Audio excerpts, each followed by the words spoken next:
Okay, good morning again. No more wild tangents. This is the story of Ruth. It is a beautiful story. As I said yesterday, it's just so much wonderful. It's so fabulous. It's the story of a commitment of these two women to each other. And Naomi to her family and to her God. And we see Naomi just blossom from her bitterness because she sees that there is actually a God still at work. And that God is building the line of Christ.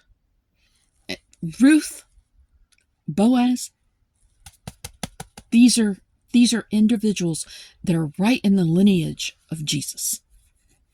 And this is such a beautiful story of redemption, of again, love, of commitment. And I want you to not miss the fact that it's all about women. Yes, there are male players, but it is a story about women and the strength of women. Understand that God knows that women are strong, and God uses women just the same as God uses men. We've seen that with Deborah. We need to understand that there is no real division that God has set up as far as that goes. That God sees us equally. God loves us equally. God saves us equally. Chapter 2. Ruth meets Boaz. Now Naomi had a relative on her husband's side from the clan of Elimelech, a man of standing, whose name was Boaz. And Ruth, though Moabitess, said to Naomi, "Let me go to the fields and pick up the leftover grain behind anyone in whose eyes I find favor." And again, this is during the time of the harvest. And God, being the God of social programs, required that they not clean the whole field, that they leave some from the outer edges. Now, why the stuff that was on the outer edges? Because that wasn't always going to be the best of the field. Think about it. You go by farm land here in America. I'm sure it's the same in all other countries. You go by the farmland and you see these fields. And which ones are going to take the brunt of the wind and the rain and the traffic and all of the other stuff? It's going to be the ones that are right there on the edge. So farmers weren't supposed to take those and clean them all. Clean the whole field. They were supposed to leave those edges. And it wasn't really going to be depleting anything from the farmer. Why? Because most of that stuff was already not going to be the best of the best. It wasn't going to be the best fruit of the field. So they were to leave it for those that were going to come up in behind their harvesters and glean. And that was the poor. And that is where Naomi and Ruth are. They are poor widows.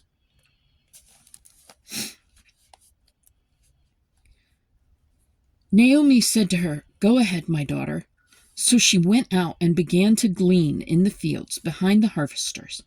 As it turned out, she found herself working in a field belonging to Boaz, who was from the clan of Elimelech. Just then Boaz arrived from Bethlehem and greeted the harvesters. "The Lord be with you." "The Lord bless you," they called back. Now again, I want you to understand. The harvesters worked for Boaz. And Boaz would have been considered well off. because he owned this land and had enough money and things that he could pay other people to harvest his fields. So, don't miss the fact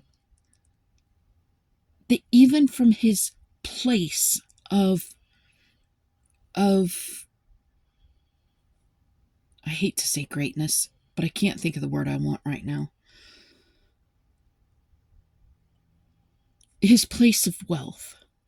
Let's say that. Even from his place of wealth, he did not stare down his nose at the people that worked for him. He greeted them. He blessed them. He was joined in, eventually, on being part of working with them. He did not set himself up higher than them. He knew that his wealth came because of their labors. And their labors were able to provide his wealth.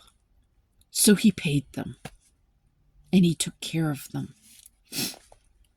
And he treated them as he would want to be treated. Boaz asked the foreman of his harvesters, "Whose young woman is that?" The foreman replied, "She is the Moabitess who came back from Moab with Naomi. She said, 'Please let me glean and gather among the sheaves behind the harvesters.'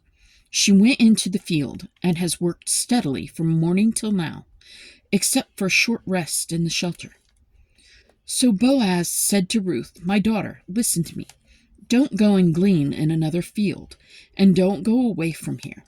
Stay here with my servant girls. Watch the field where the men are harvesting and follow along after the girls. I have told the men not to touch you. And whenever you are thirsty, go and get a drink from the water jars the men have filled." At this she bowed down with her face to the ground. She exclaimed, "Why have I found such favor in your eyes that you notice me, a foreigner?"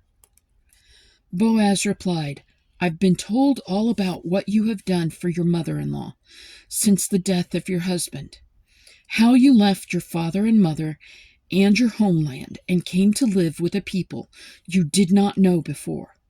May the Lord repay you for what you have done.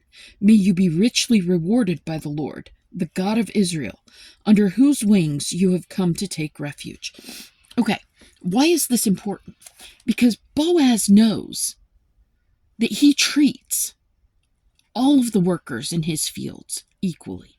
He knows that he treats them good. He knows that he is not going to allow any of his workmen to take advantage of any of the servant girls or any of the poor that are going to be gleaning the fields behind. And when he's told that this is Ruth, this is the woman that, she gave up everything she knew, everything she had, and she committed her life to her mother-in-law to ensure that her mother-in-law would have somebody there for the end of her life. He just had to talk to her. He was like, that is a woman. And he had to go over and talk to her. And he told her, stay here. Don't take any chances. Don't go anywhere. But this field, I will make sure you're taken care of. Because you have done such a great and wonderful thing for your mother-in-law, who is related to Boaz. I want to make sure that you're taken care of. So that is what he is saying to her. And this is a man of God, and you can see it in his presence, in his bearing, in every action that he has. And he sees God in her. Even though she's foreign, even though she didn't come up as a Jew, she just emits that God energy. Boaz replied, "May I continue to find favor in your eyes, my lord," she said. "You have given me comfort and have spoken kindly to your servant, though I do not have the standing of one of your servant girls." At mealtime, Boaz said to her, "Come over here. Have some bread and dip it in the wine vinegar." When she sat down with the harvesters, he offered her some roasted grain. She ate all she wanted and had some left over. As she got up to glean, Boaz gave orders to his men. "Even if she gathers among the sheaves, don't embarrass her. Rather, pull out some stalks for her from the bundles and leave them for her to pick up, and don't rebuke her." So Ruth gleaned in the field until evening. Then she threshed the barley she had gathered, and it amounted to about an ephah. She carried it back to town, and her mother-in-law saw how much she had gathered. Ruth also brought out and gave her what she had had left over, after she had eaten enough. This is the very heart of God, and it's carried within a foreign woman. Ruth has that heart. She loves Naomi, and she brought her back some of her own lunch. And Boaz is sitting here, don't embarrass this woman. I like this woman. Don't embarrass her. Make sure she has more than enough to take home to her mother-in-law. Make sure that you reward this hard work that I'm seeing. He loved the fact that he saw her as a hard worker. She didn't like to take breaks. She just kept doing what she needed to do. And then she threshed it all on her own. She didn't go to the workmen and say, "Hey, can you take care of this for me? Can you help me with this?" She did it. And then she carried it back and made sure that she had enough to share with her mother-in-law. Her mother-in-law asked her, "Where did you glean today? Where did you work? Blessed be the man who took notice of you." Then Ruth told her mother-in-law about the one at whose place she had been working. "The name of the man I worked with today is Boaz," she said. "The Lord bless him," Naomi said to her daughter-in-law. "He has not stopped showing kindness to the living and the dead." She added, "That man is our close relative. He is one of our kinsman redeemers." Then Ruth the Moabitess said, "He even said to me, 'Stay with my workers until they finish harvesting all my grain.'" Naomi said to Ruth, her daughter-in-law, "It will be good for you, my daughter, to go with his girls, because in someone else's field you might come to harm." So Ruth stayed close to the servant girls of Boaz to glean until the barley and wheat harvests were finished, and she lived with her mother-in-law. Chapter 3. Ruth and Boaz at the threshing floor. One day Naomi, her mother-in-law, said to her, "My daughter, should I not try to find a home for you, where you will be well provided for? Is not Boaz, with whose servant girls you have been, a kinsman of ours? Tonight he will be winnowing barley on the threshing floor. Wash and perfume yourself, and put on your best clothes. Then go down to the threshing floor, but don't let him know you are there until he has finished eating and drinking. When he lies down, note the place where he is lying. Then go and uncover his feet and lie down. He will tell you what to do." Okay, so this is important. From the moment Ruth tells her that she's been working in Boaz's field, Naomi's thoughts begin, and she starts to come up with an idea and a plan. And she lets Ruth continue to work there in that field a little bit longer. And she's got her ear to the ground and she's listening to all that gossip, because she came back into town and everybody was like, "Oh, hey, it's Naomi. Check it out. We need to talk to her. Listen, you got to hear what happened." So, she's hearing about, "Oh, well, Boaz, has been there all this time. He's been making sure he's there, watching his servants doing all of this harvesting. He's not always here that often. Usually he goes off and does what else he needs to do, and then he comes back. But he's been making sure he stays. I think it might have something to do with that girl named Ruth. Naomi is listening to this, and she just keeps letting Ruth go each day to gather.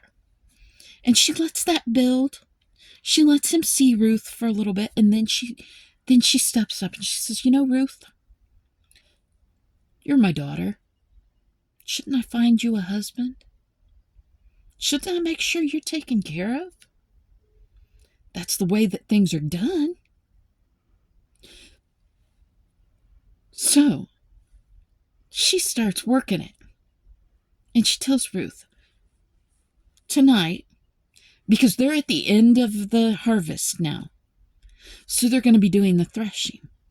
And it's not an easy thing to thresh out grain. If you don't know what it is, basically people take these stalks of grain, and they're massive stalks, and they have to actually beat them to get the grain. But then on top of it, you have to kind of toss it into the air. This is old style. Toss it into the air so that the chaff blows out. It's called separating the wheat from the chaff. We'll hear about that again later. And that makes sure that you get the wheat berries. But it takes a while to do that. And if you think about an entire field that's been getting harvested by multiple people, you've got massive mounds of grain sitting at that threshing floor. So they didn't want to take the chance that thieves would come and steal the grain in the night. So they would sleep at the threshing floor to ensure that the grain wasn't taken. That thieves couldn't, or animals couldn't just creep up and take off with things. So that's where Boaz is. He's going to be sleeping on that ground. And again, how does Naomi know this? Because that town gossip's got to be going. So Naomi found out when Boaz was going to be on the threshing floor, and she gave this advice to Ruth. Clean yourself up. Make yourself smell good and look good. Because I want you to go, and I want you to follow what I tell you to do. This is where Boaz is going to be. Do this. Go and uncover his feet and lie down. He will tell you what to do. In other words, go and lay down at his feet. Let him know you're his servant. Let him know that you're interested. So, it doesn't sound like one of the most romantic gestures, right? We already know, okay? We know from Genesis. And this is one of those things that really gets twisted up. Again, because of societal norms. In Genesis, when God created Adam. And again, this goes back to the language of the ancient languages. Adam actually meant mankind, not man, meant mankind. So God created mankind. And the name Adam was given to the man, and Eve was given to the woman. Well, we also know that God did not take Eve out of Adam's foot. And this is where people get things twisted up again, because, the woman came from the man, so she's meant to be his servant. No. God didn't take a bone out of the foot to make woman. God took a bone out of the side, because they were joined side by side. meant to be a team, meant to work together to accomplish all the greatness of God. But instead, humanity gets things twisted up. And this is another example of where humanity gets things twisted up. Oh, well, she went and laid down by his feet, so that must mean she's a servant. That was actually an appropriate way of letting a man know without there actually being any kind of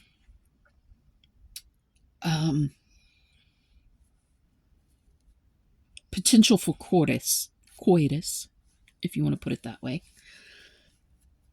without there being too much for the gossips to talk about, basically. If she's laying at his feet, it's not like they getting busy, but it is like she's saying, hey, okay, I'm under your cover. I want to be taken into your protection. That was the safe way of doing it. Now, it was still done at night. It was still done in the dark. But, and of course, town gossips are going to town gossip because that's what they do. But at the same time, it was done correctly. It was done in the appropriate manner. So, I'll do whatever you say, Ruth answered to Naomi.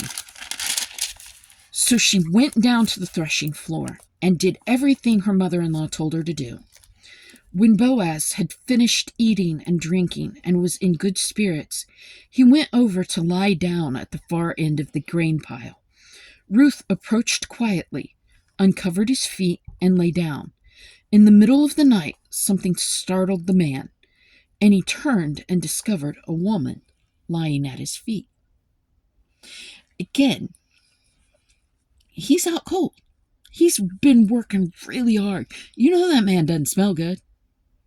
And here she is. She's all washed and cleaned, and she's perfumed herself. She looks good. She smells good. And something startles him. He hears something.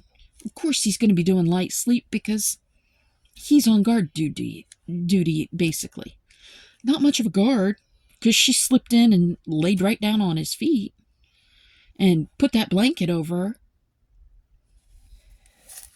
Who are you? He asked. I am your servant Ruth, she said. Spread the corner of your garment over me, since you are a kinsman redeemer. Take me into your protection.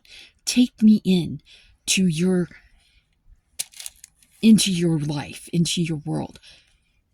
Make me a partner in your life.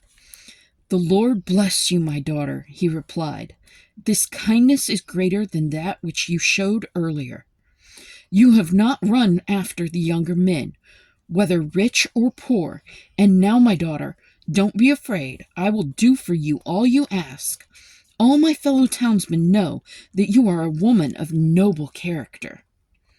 Although it is true that I am near of kin, there is a kinsman redeemer nearer than I.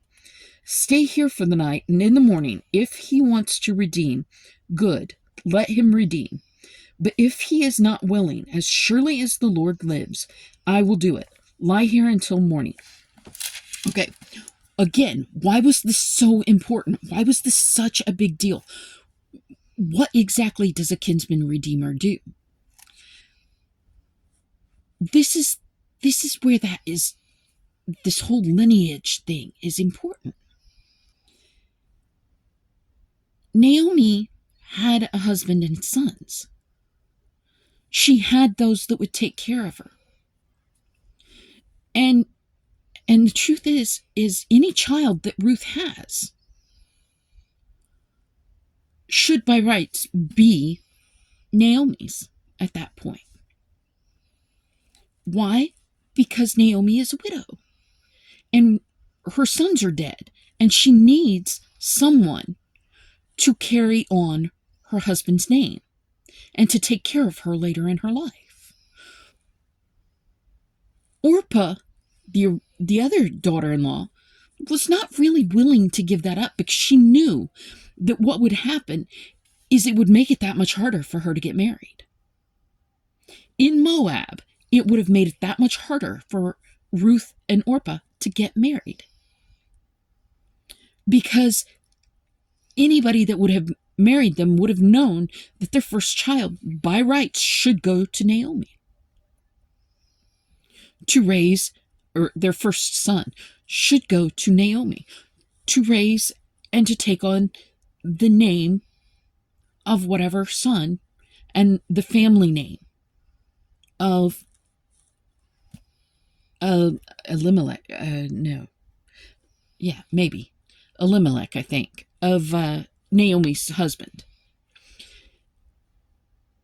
But Orpah wasn't willing to do that because, again, it would have made it that much harder to get married. Because a lot of times you're going to find that these men don't really want to do that. They don't want to have to put in that effort. They don't want to do that redeeming. And so Ruth stayed with her, ensuring, because Ruth was still young enough to get married and to have children, it would ensure that Naomi would actually have a caretaker if Ruth was to again get married.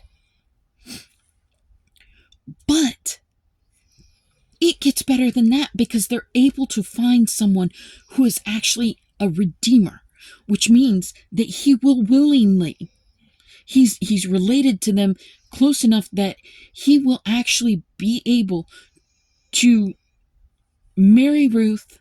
They have a child. That child, the son, will go to Naomi. Naomi will raise the son, and the name carries on. And then any children after that, any sons after that, take on Boaz's name. But the firstborn would actually take on the name of Elimelech and Naomi's sons. That is a lot. Because that means that the inheritance of Naomi's family now has a place to go. It no longer gets separated out and whatever. It now has a place to go. It will now go to this son, this firstborn son. It's really cool. I mean, I'm not into the whole idea of needing a kinsman redeemer, but in that day, I get it. It was really cool.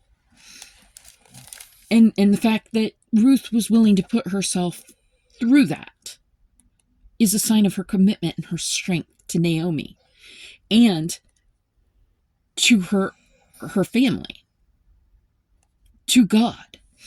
So,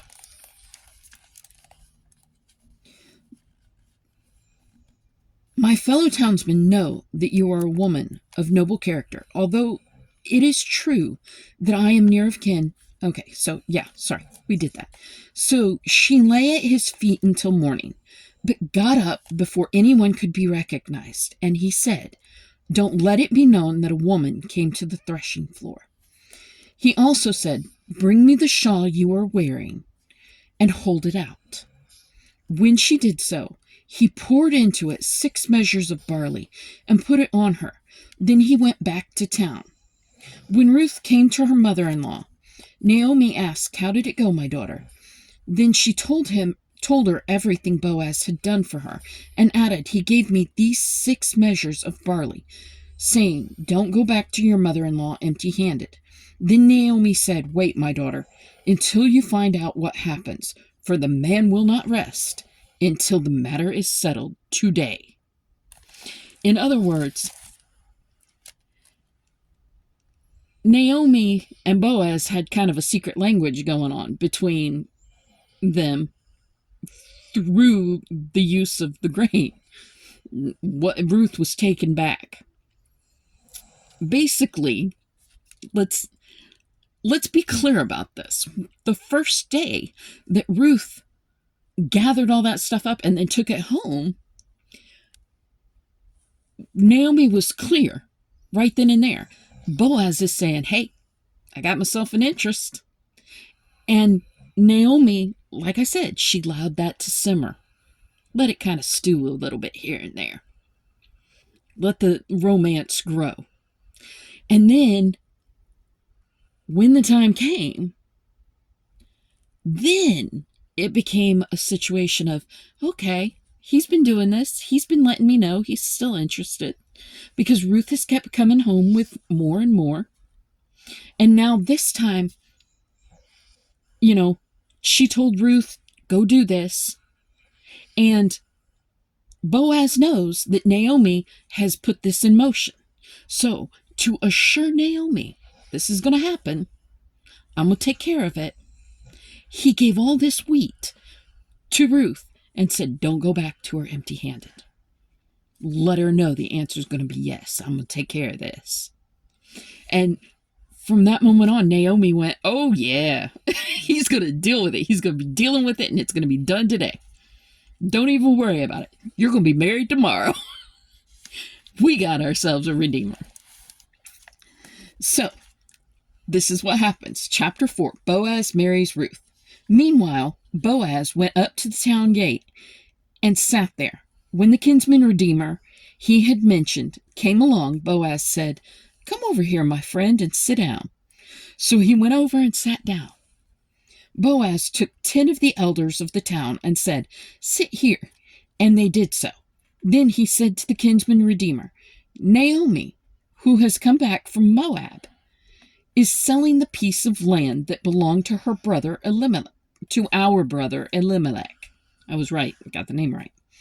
I thought I should bring the matter to your attention and suggest that you buy it in the presence of these seated here and in the presence of the elders of my people.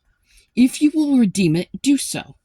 But if you will not, tell me, so I will know. For no one has the right to do it except you, and I am next in line. I will redeem it, he said. Then Boaz said, on the day you buy the land from Naomi and from Ruth the Moabitess, you acquire the dead man's widow in order to maintain the name of the dead with his property. At this, the kinsman redeemer said, then I cannot redeem it, because I might endanger my own estate. You redeem it yourself. I cannot do it. Okay, I want you to notice the slickness with which Boaz did this. Okay? He didn't just go to the guy and say, hey,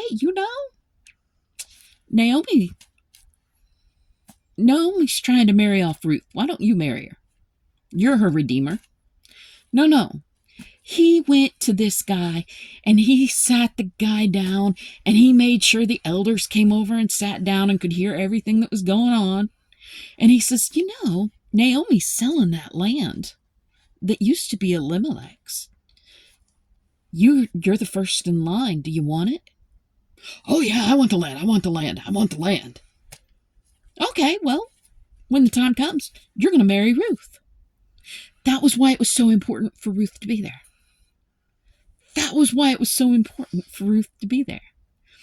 Because there was the possibility that Ruth would actually be able to have a child and would be able to carry on the name of Elimelech.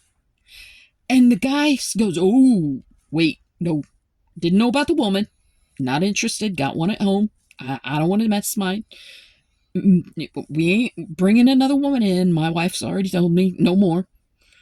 We're doing one time. One marriage is enough for me. You take the land. I don't want the land. Take the land, take the woman, take it all. I don't want it. I don't want it to mess up my possible inheritance. You do it. So Boaz made sure that the elders heard all this. And he was slick about the way he presented it. And he wound up getting himself the girl. Now, in earlier times in Israel, for the redemption and transfer of property to become final, one party took off his sandal and gave it to the other. This was the method of legalizing transactions in Israel. So the kinsman redeemer said to Boaz, buy it yourself, and he removed his sandal. Then Boaz announced to the elders and all the people, today you are witnesses that I have bought from bought from Naomi all the property of Elimelech, Kilion, and Mahlon. I have also acquired Ruth, the Moabitess, Mahlon's widow, as my wife, in order to maintain the name of the dead with his property, so that his name will not disappear from among his family or from the town records. Today you are witnesses. Then the elders and all those at the gate said, We are witnesses. May the Lord make the woman who is coming into your home like Rachel and Leah, who together built up the house of Israel. May you have standing in Ephrathah,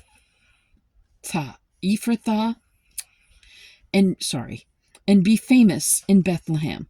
Though the offspring the Lord gives you by this young woman, may your family be like that of Perez, whom Tamar bore to Judah. Naomi was right. When she saw all that grain, those 6 measures, she went, oh, he ain't going to let it go today. First thing in the morning. He didn't even bother. Right at the city gate, because that's where they did all the business. That's where all the important guys hung out. Boaz left the threshing floor, didn't take a shower, didn't go do anything, didn't clean himself up. He just went right straight to the city gate and he said, hey, this is what we got. If you're not interested, let me know. And right away, had himself a house, had himself the woman, the land, was taking care of all of it. Knew it was dealt with. Got what he wanted. The genealogy of David. So Boaz took Ruth, and she became his wife. Then he went to her, and the Lord enabled her to conceive, and she gave birth to a son. The women said to Naomi, Praise be to the Lord, who this day has not left you without a kinsman redeemer. May he become famous throughout Israel. He will renew your life and sustain you in your old age. For your daughter-in-law, who loves you and who is better to you than 7 sons, has given him birth. Then Naomi took the child, laid him in her lap, and cared for him. The women living there said, Naomi has a son, and they named him Obed. He was the father of Jesse, the father of David. This then is the family line of Perez. Perez was the father of Hezron. Hezron the father of Ram. Ram the father of Amminadab. Amminadab the father of Nahshon. Nahshon the father of Salmon. Salmon the father of Boaz. Boaz the father of Obed. Obed the father of Jesse. And Jesse the father of David. Now, we don't know that right there. It doesn't tell us in this little genealogy, but in later genealogies, we're going to find out Rahab, that prostitute from Jericho, she was Boaz's mama. I told you, it's a beautiful story. Leads right to Jesus. It's a salvation story. It's a redemption story. It is beautiful and amazing. And that is the end of Ruth. We're actually going to enter into 1 Samuel. And I have to tell you, there's some parts of Samuel that are fantastic. Absolutely hysterical part. It proves straight up God has a sense of humor. You don't even have to look at yourself and go, oh, well, I know God has a sense of humor. I'm telling you, the Bible will show you in 1 Samuel, God has one big sense of humor. It's hilarious. We'll get into it tomorrow, though. I think it's tomorrow. But today, we're going to leave off there. We'll start with the introduction to Samuel tomorrow. And just understand that through the acts of love that we do every day, that we don't even think about, we are altering every part of the world. We don't get to see it. But through the acts of kindness and love that we give to others, whether we know that that is what that is, we change the world. One little piece at a time. You don't have to take the whole world on your shoulders. And you don't have to do everything to try and change the world and make a difference. You can do it just one act of kindness at a time. With just a little bit of love.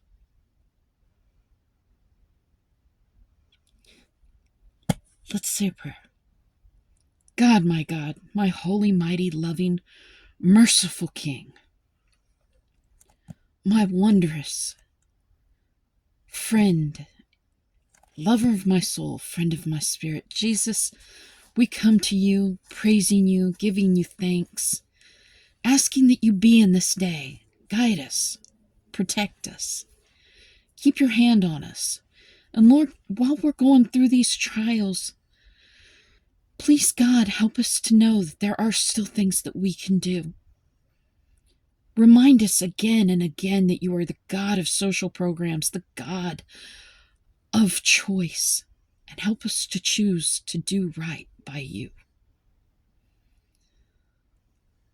Lord, let our minds become your mind, that we might continually think of others as you think of them, and that the thoughts that you would have us dwell upon are what we think on all day long. Let our ears become your ears, that we might continually hear your words of truth, no matter what words are spoken, that we don't get distracted by extra acts and words, but we see and hear your truth, that we see others as you would see them, as you do see them, and that we are not blinded by distractions. Let our mouths become your mouth, Lord God, that we would continually lift our voices high in praise to you, making a joyful noise. Whether it's a good noise or a bad noise, let it be a joyful noise to you, God.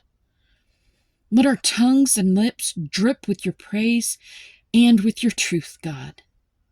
Let it be spoken from the mountaintops and the deepest valleys.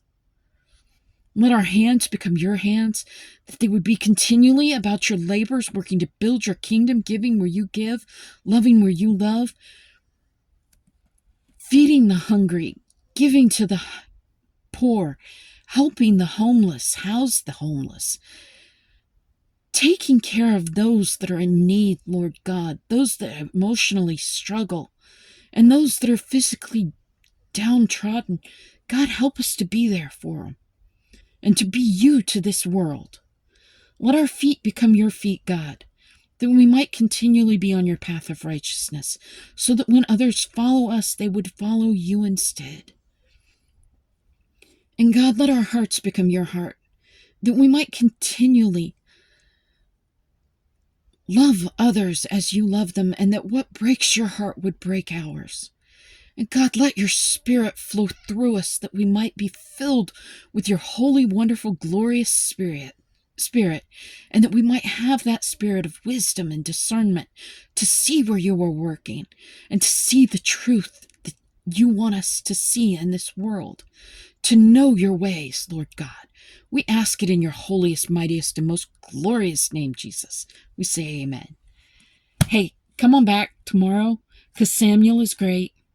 And I'm telling you, being kind to yourself and others, you will change the world. Have a great day.